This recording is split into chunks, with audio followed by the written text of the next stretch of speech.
Bonjour à tous, on se retrouve pour une nouvelle vidéo concernant le test de ce lecteur multimédia Zidou UHD 8000 et cette fois-ci nous allons voir les différents menus de paramétrage. Je reviens néanmoins là, sur cet écran de démarrage. Je rappelle qu'on a différentes applications sur cet écran. On a un Media Center qui est en fait un explorateur de fichiers, chose que j'apprécie particulièrement sur mon lecteur Zidou que je possède déjà. On a l'application Posterwall qui permet de classer ses films suivant différents critères et d'afficher des jaquettes et des informations sur les films. Beaucoup apprécient ce genre d'interface, c'est vrai que c'est particulièrement joli, mais moi je préfère aller à la simplicité et utiliser l'explorateur de fichiers.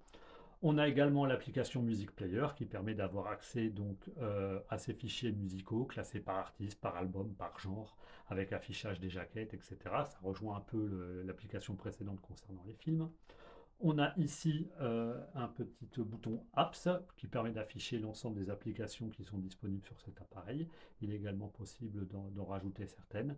La question est souvent posée, non, il n'est pas possible d'ajouter les services de streaming vidéo tels que Disney+, etc.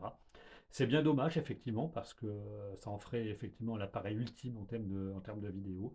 Mais ce lecteur Zidou est plutôt orienté sur la lecture de fichiers locaux sur son NAS ou sur le disque dur interne du lecteur. Et maintenant, nous allons attaquer la partie paramètres. Les paramètres sur ce lecteur sont extrêmement nombreux.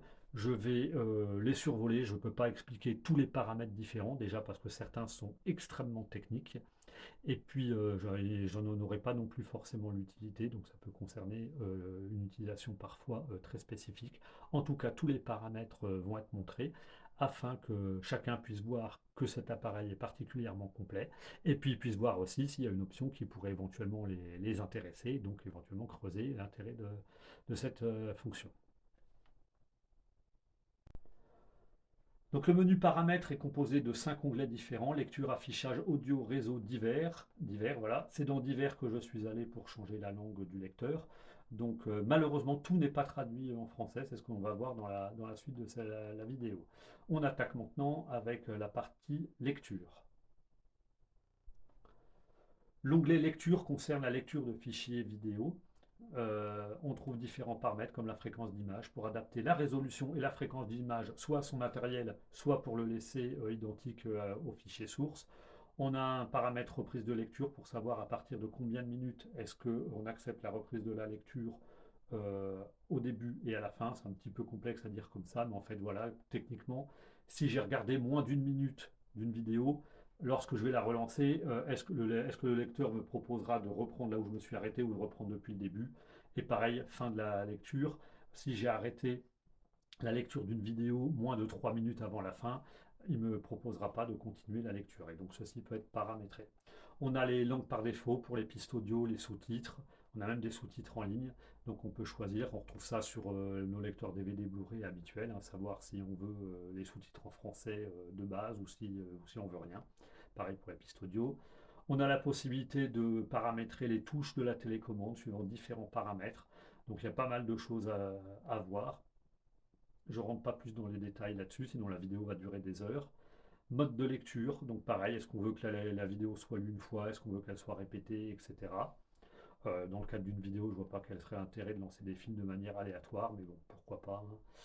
On peut forcer des sous-titres, donc pareil, avec différentes options, suivre la langue audio, donc mettre les sous-titres de la langue audio, soit sinon les paramétrer avec toutes ces langues-là, pourquoi pas. Et hop, on peut modifier également la région des Blu-ray, alors sachant qu'il n'y a pas de lecteur interne dans ce lecteur, je ne vois pas trop à quoi ça sert. Peut-être qu'on peut en rajouter un en USB, je ne sais pas. Tac, tac, donc je vais voir jusqu'au bout. Hop, dossier sous-titres. Ah oui, donc là c'est pour le téléchargement des sous-titres, donc savoir si on veut les mettre dans un dossier spécifique ou pas. Mode démo, lorsque la démo est activée, la liste de lecture définie sera lue automatiquement au démarrage du lecteur. Bon d'accord, donc ça c'est pour une utilisation au magasin. On allume le lecteur et puis il lance tout de suite tout seul une vidéo. Très bien. On a donc fait le tour de la partie lecture. On va donc, je reviens en haut, on va donc maintenant passer à la section affichage. La section affichage comporte plusieurs paramètres. On a un paramètre de résolution, savoir si on veut forcer le lecteur à entrer dans une certaine fréquence et résolution, ou bien au contraire le laisser en automatique et il va s'adapter donc à notre matériel. Dans mon cas, ma télé a beau être une télé 4K, c'est une petite télé que j'ai achetée juste pour utiliser Roon sur ma chaîne IFI. Elle est pourtant 4K, mais il ne me l'a pas configurée en 4K. Je ne sais pas pourquoi, c'est pas bien grave. De toute façon, j'imagine qu'il n'y aura aucun problème pour qu'il se connecte sur mon OLED Panasonic. Pareil, on peut modifier les paramètres de couleur pour chacune des différentes résolutions et fréquences d'affichage. Donc on voit qu'en 8K, on est limité aux 10 bits, alors qu'en 4K, je peux aller jusqu'aux 12 bits. Est-ce que c'est une limite du lecteur? Est-ce que c'est une limite de mon câble? Je ne sais pas, peut-être qu'il a détecté que le câble, c'est un câble qui est un petit peu ancien, donc il est parfaitement valable pour du 4K 60 Hz, mais je ne l'ai jamais testé sur du 8K. Ensuite, on a des... Si j'y arrive, alors, hop, retour, voilà, hop. On a également des paramètres pour le HDR. Donc là, il s'est paramétré en SDR. Là, pour le coup, ma petite télé de Hi-Fi à boîte calcale n'est pas compatible HDR. Et ici, on peut modifier, hop, hop, dans réglage avancé, les affichages du HDR10 et du Dolby Vision. Donc là, tout est converti en SDR, puisque donc la télé n'est pas compatible HDR. Hop, je me trompe. On va dans Edit personnalisé. L'edit, c'est un protocole qui permet à la source de savoir si elle est en train de se faire pirater ou pas. Donc il y a un protocole de communication entre tous les différents éléments HDMI qui rentrent dans la chaîne, donc lecteur, ampli et téléviseur ou vidéoprojecteur. Et donc s'il y a un appareil qui n'est pas compatible ou qui n'a pas le bon edit, le lecteur refusera de lancer la vidéo.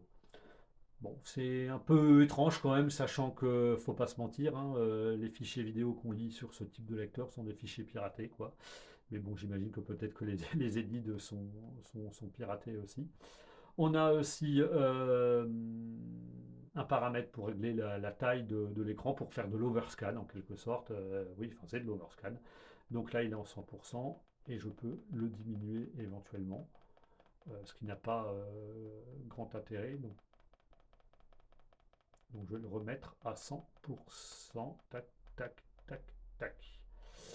Ensuite, on a les paramètres de l'image qui permettent de régler, hop, différents paramètres habituels qu'on a l'habitude de voir sur nos différents lecteurs ou téléviseurs. Donc ça nous affiche des images qui permettent de paramétrer luminosité, contraste, teinte et saturation. J'avais les mêmes images sur mon UHD 3000. Hop. Ensuite, ici, je ne vais pas rentrer dans les détails, surtout que 1, c'est en anglais, 2, ça a l'air assez compliqué, et puis de toute façon, il faut tester de visu. Ce sont différents paramètres qui permettent d'améliorer l'image, soit au niveau de l'upscaling, soit par des artifices de netteté.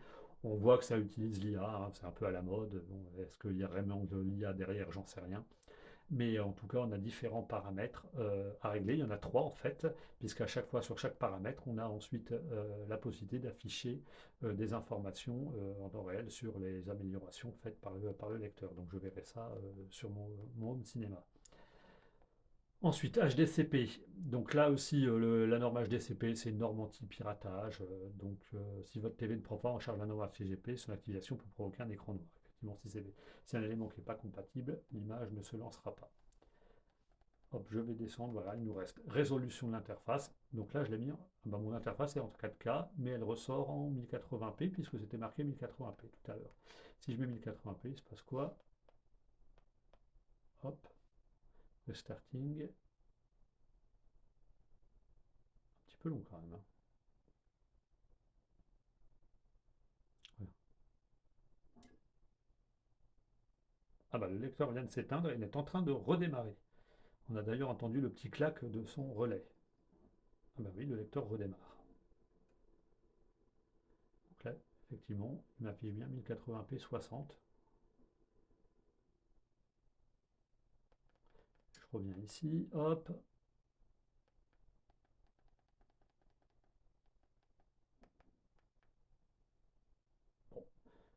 Bon, on va pas toucher à autre chose, hein. Je mettrai évidemment 4K sur mon cinéma. Écran de veille, donc effectivement il y a un écran de veille qui se met en route, on l'a vu dans de précédentes vidéos. Donc là c'est au bout de 5 minutes, on peut mettre jusqu'au bout de 30 minutes. Hop. Nous avons fini avec les paramètres d'affichage, on va maintenant voir les paramètres audio.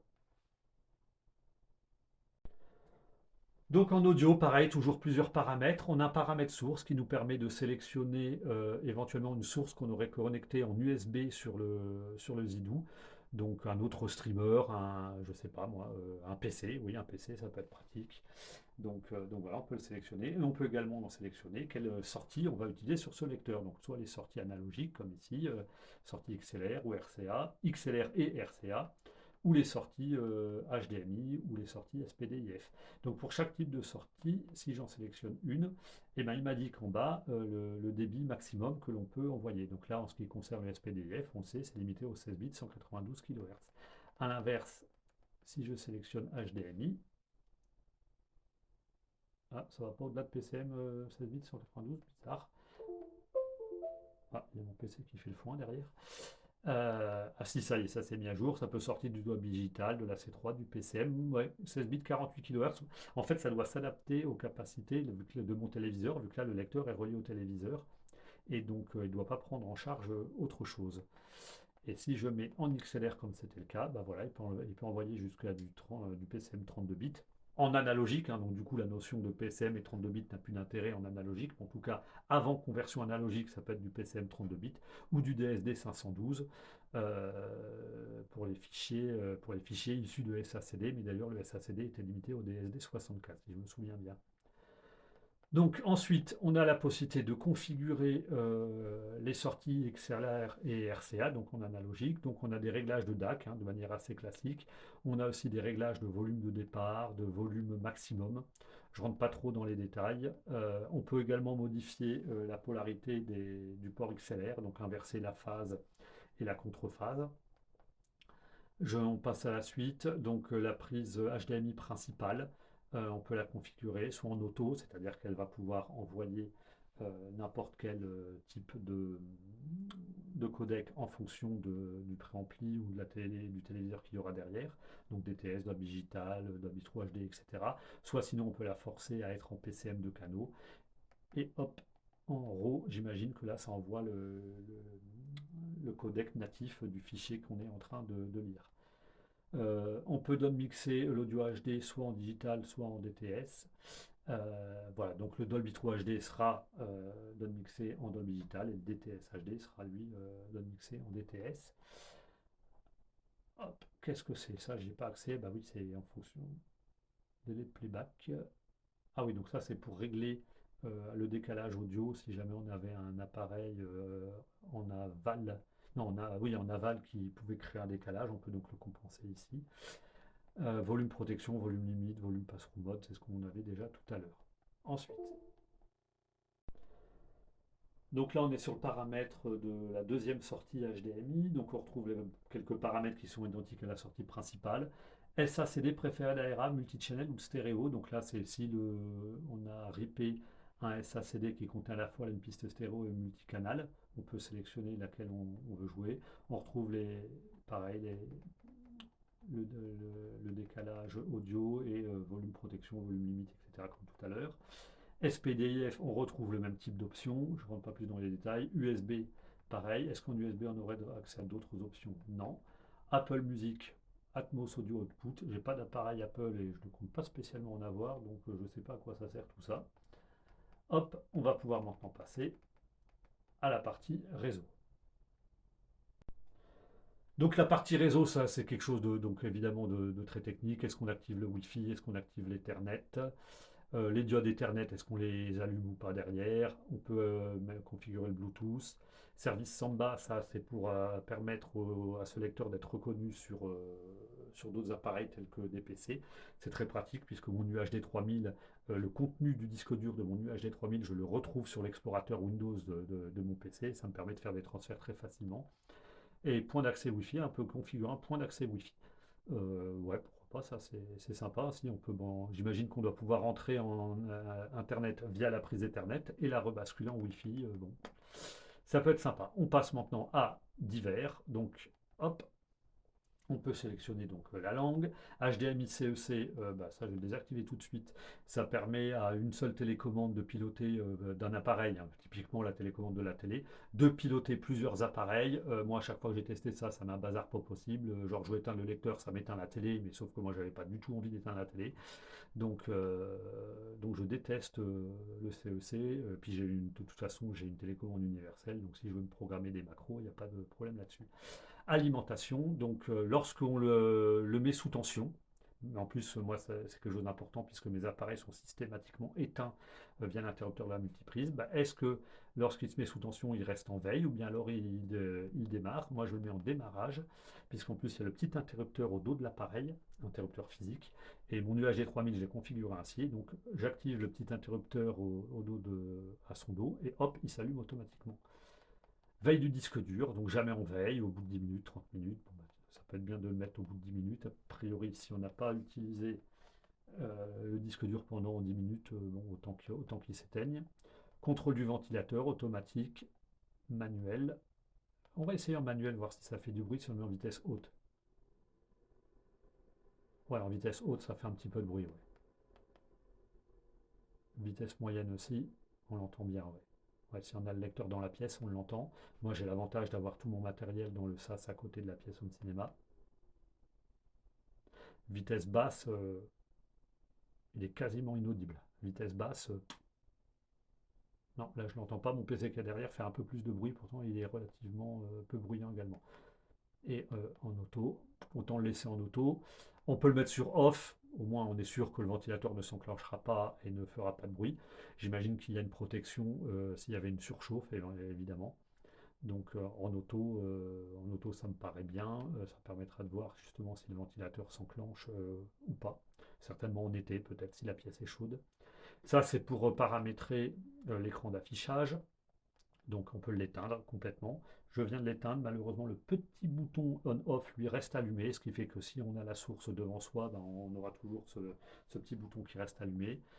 On peut le mettre en sombre ou en lumineux, moi je le laisse en lumineux. Et affichage, donc l'écran ne permet pas d'afficher grand chose, il ne permet pas d'afficher notamment le titre des morceaux qu'on est en train de jouer par exemple, mais il peut en tout cas afficher la durée écoulée, la durée restant ou l'horloge.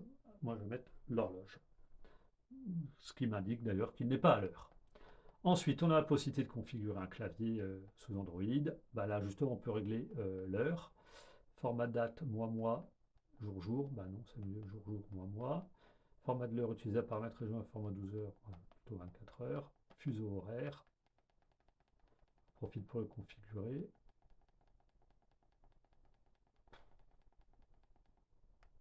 Londres, est-ce que par an on serait pas à la même heure que Londres? 13h59, très bien, on est à la même heure que Londres. Hop! Eh ben non, d'ailleurs, non, on n'est pas du tout, on n'est pas à la même heure que Londres, il doit être plutôt 15 heures. Bon, bref, je m'en fiche. Hop. Show hourly time. Ok, pas grand intérêt. Météo, on peut afficher la météo, paramètres de la météo. Ah, chargement. Bon, saisir le nom d'une ville, hein, bon, ok. Puis je vois pas l'intérêt d'avoir la météo sur un Zidou, mais bon, c'est comme ça. Ici, on peut le mettre à jour, et là, le réinitialiser. Et là, on a différentes informations. Ah, je peux le renommer d'ailleurs, pour qu'il apparaisse sous un autre nom sur le réseau, mais UHD 8000, c'est très bien, c'est très parlant. Voilà, donc on a fait le tour des différents paramètres. C'était donc l'ultime vidéo concernant ce lecteur Zidou UHD 8000. La suite va se passer par écrit sur le compte-rendu que je vais réaliser. Et il y a d'autres compères qui vont réaliser également un compte-rendu, puisque ce lecteur va être testé sur différentes installations. A très bientôt pour de nouvelles vidéos. À bientôt, au revoir.